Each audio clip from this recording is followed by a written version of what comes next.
اللہ تعالیٰ کوئی اس نکاح میں برکت نہیں دیتا۔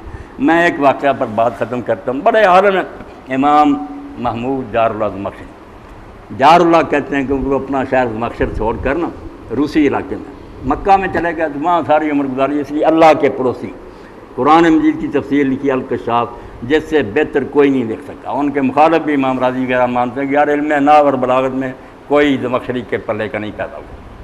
تو واقعہ لکھتے ہیں کہ ایک راوی ہیں حدیث کے عمران ابن حطان، امام بخاری نے بھی ان سے روایت لی، مگر وہ ہر لحاظ سے کوجے تھے، بد شکل، چھوٹا قد، لولے لنگے، مگر بیوی ان کو جنت کی حور ملی، ہر خوبی تھی اس میں۔ ایک دن وہ بیوی نا بہت ہنسی، عمران نے پوچھا کہ تو اتنی خوش کیوں؟ اس نے کہا تو بھی جنتی ہے میں بھی جنتی۔ اس نے کہا یہ کون جانتا ہے؟ اللہ جانتا۔ اس نے کہا نہیں، میں نے آپ جیسے خاوند پر صبر کیا، تجھ میں کوئی خوبی نہیں مردوں والی، مگر میں نے کبھی شکایت نہیں، میں دل سے مطمئن ہوں کہ میرے لیے اللہ کا انتخاب ہے، اور تو نے شکر بہت ادا کیا کہ میرے جیسے آدمی کو اللہ نے ایسی بیوی دی۔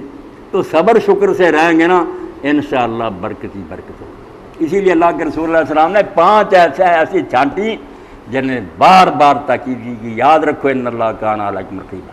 صرف یہ مجلس میں بیٹھے ہوئے لوگ گواہ نہیں ہیں، اللہ بھی یہاں موجود ہے اور وہ دیکھ رہا ہے کہ تم کس نیت سے ایک دوسرے کو خاوند بیوی مانتے ہو۔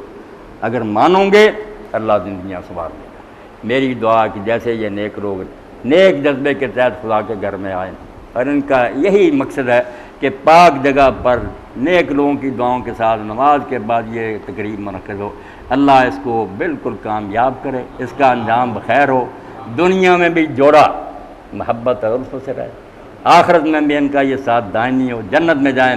حدیث پاک میں آتا، لوگوں نے پوچھا دنیا کی عورتوں کو کیا میرا فرمایا جو وہاں حوریں ملے وہ تو ان کی نوکرانیاں ہوں گی، انہوں نے نیکیاں کر کے جنت لی ہے، ان کو مفت میں اللہ دے گا، اس لیے ان کا بڑا درجہ ہے، مگر خاوند کی اطاعت کرے۔ اللہ کے رسول علیہ السلام نے فرمایا جب لوگوں نے پوچھا یہ نسائے خیر، یہ خطبہ ریکارڈ ہوتا سارے نکاحوں پر سنانا کہ سب سے اچھی عورتیں کون سی؟ فرمایا تسرہ اذا نظر الیہ، جب خاوند اس کی طرف دیکھے خوش کر دے، گلی بنی نہیں، چہرہ مسکراتا پیار سے، وتطیع اذا امر، اور حکم دے بات مانے، اور جب وہ گھر میں نہ ہو اس کی غیر حاضری میں اس کی عزت کی اور اس کے مال کی حفاظت کی۔ 3 باتیں عورت کے لیے بتائیں، اور مرد کو کہا خیر دے علیہ، یاد رکھنا یہ کوئی دنیا کا دھندا نہیں ہے، یہ آخرت میں جب تم پیش ہو گئے سب سے بہتر مسلمان وہ گنے جائیں گے جن کا سلوک اپنی گھر والیوں سے اچھا ہوگا۔ اور اللہ کے رسول علیہ السلام میرے بھائیو عزیزو جب ہمیں رخصت کر رہے تھے، کتنا وہ غم کا موقع تھا جب آپ نے حجۃ الوداع میں اعلان کر دیا کہ آئندہ سال تم مجھے نہیں دیکھو گے، میں جا رہا ہوں دنیا سے۔ سارا مجمع عرب اکٹھا ہو گیا، اور حدیث پاک میں آتا آپ کی سواری کر دی، مرد عورتیں بچے سارے آ رہے تھے اور کہہ رہے تھے دیدار کر لو یار اللہ کے رسول اگلے سال نظر نہیں آئیں گے۔ اس وقت آپ نے جو خطبہ دیا اس میں جو باتیں آپ کے ذہن میں تھی جس کو ہم سمجھا، اس میں یہ بھی چیز جس کو ہم بھول گئے۔ لوگ کہتے ہیں مسلمان پاؤں کی جوتی سمجھ، یہ ہماری اپنی بدماشی ہے۔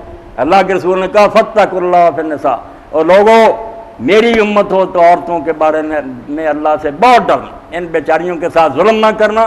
یہ ماں باپ کے گھر میں پیدا ہوئی، ساری عمر گزاری، گھر چھوڑ کر ہجرت کر کے آ رہی، اگر یہ یہاں بھی سکون نہ ملا تو کیا فائدہ ہوا ان بچوں کو باپ کا گھر چھوڑنے۔ فاتقوا اللہ فی النساء، عورتوں کے بارے میں ڈرنا۔ اور بات کیا کہی؟ فإنکم اخذتموہن بأمانۃ اللہ، جب عالم کہتا بیٹا یہ عورت میں نے تیرے نکاح میں، اور تم کہتے قبول، عالم کی مجال ہے کہ بچی کا ہاتھ پکڑائے؟ یہی بچی تھی جس کے لیے باپ گردنیں اتار دیتے تھے کہ نظر کیوں بد کی۔ مجمع میں کہتا کہ بیٹا میں نے دی، تم اللہ کی امانت وصول کر رہے ہوتے، وہ اللہ دے رہا۔ فإنکم اخذتموہن بأمانۃ اللہ واستحللتم فروجہن بکلمۃ اللہ، اور وہی عزت جس کی طرف کوئی نگاہ نہیں اٹھا سکتا اللہ کے حکم سے حلال ہو رہی۔ تو اللہ توفیق دے یہ بچہ اور بچی بھی اور ہم سب بھی جن کے گھروں میں اور جن کو بعد میں ملنے والی سوچیں کہ ہم رسول کے جس کے نام لیں وہ آخر وقت ہمیں کیا کہہ گیا ہے۔